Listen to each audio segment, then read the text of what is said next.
O ministro da Secretaria de Comunicação Social da Presidência da República, Paulo Pimenta, afirmou na noite desta segunda-feira que o presidente Luiz Inácio Lula da Silva, do PT, não deve manifestar apoio a nenhum dos candidatos que avançaram para o segundo turno das eleições presidenciais da Argentina.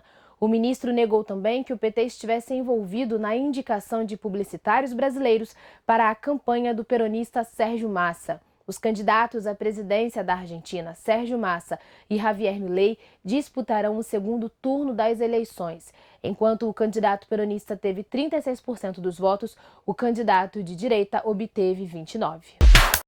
O presidente Luiz Inácio Lula da Silva, do PT, disse nesta terça-feira que o Brasil tem um problema crônico no combate ao crime organizado, ao comentar a série de ataques a ônibus que afetou a zona oeste do Rio de Janeiro nesta segunda. Ele disse ter conversado com o ministro da Justiça, Flávio Dino, e que vai conversar com o titular da Defesa, José Múcio, para usar a estrutura dessas pastas no combate ao crime organizado e à milícia no Estado. Lula disse ainda que é necessário reunir prefeitos e governadores junto ao governo federal para pensar soluções conjuntas e criticou a política armamentista. Ao menos 35 coletivos foram incendiados na zona oeste do Rio, de acordo com o sindicato que reúne as empresas de ônibus da capital. Os ataques foram praticados por um grupo de milicianos em represália à morte de Matheus da Silva Rezende. Um estudante de medicina morreu aos 26 anos devido a uma infecção que desencadeou insuficiência renal e hepática em seu organismo. Lucas Borba apresentou os primeiros sintomas um mês antes do óbito, sentindo diarreia e dores abdominais enquanto estava em Belém, na Bahia, onde estudava. Ele foi hospitalizado em Palmas, Tocantins, a fim de ficar próximo de parentes e, desde então, seu quadro sofreu piora. O paciente foi internado no dia 13 de outubro, mas teve de ser transferido para uma UTI na última quinta-feira, chegando a ser entubado e sofrer parada cardíaca. Lucas foi a óbito no último domingo após seus rins e fígado pararem de funcionar. A causa da infecção ainda não foi identificada, podendo ter sido desencadeada por bactérias ou até mesmo um vírus. O presidente da República, Luiz Inácio Lula da Silva, do PT, descartou nesta terça-feira uma intervenção militar direta no Rio de Janeiro, cidade que sofreu uma série de ataques contra transportes públicos, aparentemente por milicianos, nesta segunda-feira. Ainda nesta segunda, diversos suspeitos foram presos por atear fogo a pelo menos 35 ônibus na cidade do Rio, em uma ação aparentemente orquestrada por um grupo de milicianos em retaliação pela morte de um importante líder do grupo. No entanto, apesar de descartar a intervenção militar direta, Lula disse que já conversou com o governador do Rio de Janeiro, Cláudio Castro. Lula afirma que o problema da violência no Rio termina sendo um problema do Brasil. O ministro da Justiça e Segurança Pública, Flávio Dino, voltou a faltar nesta terça-feira a uma audiência na Comissão de Segurança Pública e Combate ao Crime Organizado da Câmara dos Deputados. Agora, Dino será representado na Procuradoria-Geral da República por crime de responsabilidade. Essa é a segunda vez que Dino falta a uma audiência na Câmara. Em ofício, Dino justificou a sua ausência, pois o Ministério da Justiça apontou elevado risco de agressões físicas e morais, inclusive com ameaças de uso de arma de fogo pelos parlamentares. O ministro da Justiça também se colocou à disposição para participar de uma audiência geral na Câmara. A tarde de pânico na zona oeste do Rio de Janeiro nesta segunda-feira, quando ao menos 35 ônibus e um trem foram incendiados, foi uma reação do principal grupo miliciano carioca à morte de Matheus da Silva Rezende, conhecido pelos apelidos de Faustão e Teteus. Ele morreu durante o confronto com policiais civis ocorrido pela manhã em uma favela dominada por essa milícia na zona oeste do Rio. Rezende era sobrinho do chefe da quadrilha e segundo na hierarquia do grupo criminoso. Aos 24 anos, ele era o senhor da guerra da milícia liderada por seu tio, Luiz Antônio da Silva Braga, o Zinho, de acordo com o governador do Rio, Cláudio Castro, do PL. Castro declarou também que a polícia não vai sossegar enquanto não prender os 3 maiores milicianos do Rio, conhecidos pelos apelidos de Zinho, Tandera e Abelha.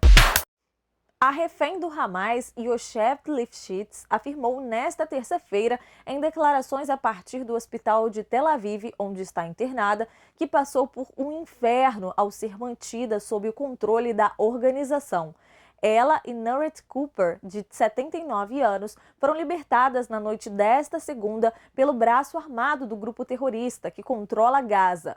Lifshitz, de 85 anos, visivelmente abalada e um tanto desorientada, pediu que todos os reféns, mais de 220 sequestrados pelo Hamas e outras milícias, sejam colocados em liberdade e possam voltar às suas casas. De acordo com informações da BBC News, os maridos das recém-libertadas, que foram sequestrados junto com elas, permanecem entre os reféns do Hamas. A secretária nacional de Planejamento e Finanças do PT, Gleide Andrade, causou polêmica após chamar Israel de assassino nas redes sociais e dizer que a nação não merece ser um Estado. Além de fazer parte da gestão petista, Andrade também é conselheira de Itaipu, cargo para o qual foi nomeada pelo presidente Luiz Inácio Lula da Silva do PT em junho deste ano.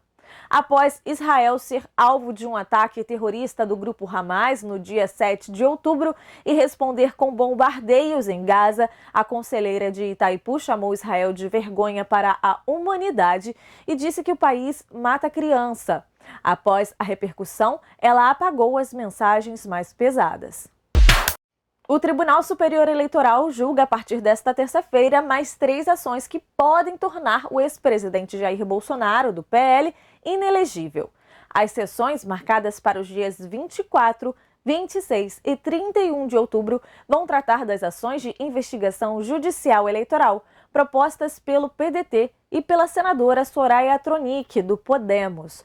Os pedidos contidos nesses processos são de que Bolsonaro e seu vice na campanha, general Walter Braga Neto, sejam declarados inelegíveis.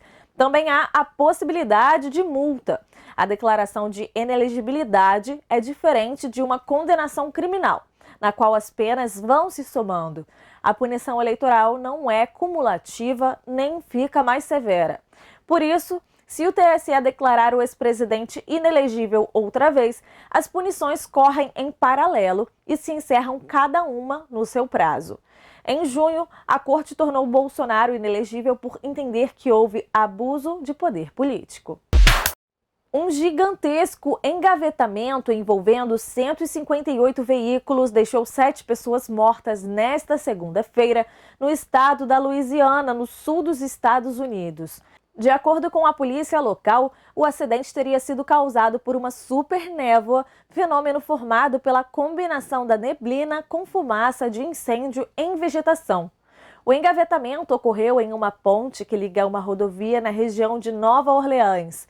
Após as colisões, vários veículos pegaram fogo. Ao menos 25 pessoas ficaram feridas no acidente, mas a polícia ressaltou que o número pode aumentar.